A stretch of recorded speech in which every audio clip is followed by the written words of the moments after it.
السلام علیکم ورحمۃ اللہ وبرکاتہ۔ انشاءاللہ اس ویڈیو میں یرقان سے بچنے کا وظیفہ سیکھیں گے۔ شروع کرتے ہیں۔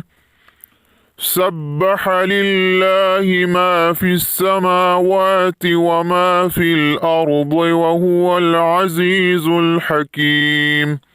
اس آیت کو 101 مرتبہ اور ایاک نعبد و ایاک نستعین، اس آیت کو 192 مرتبہ پانی پر دم کر کے مریض کو کثرت سے یہی پانی پلائیں۔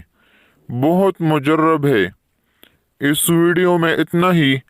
اللہ حافظ۔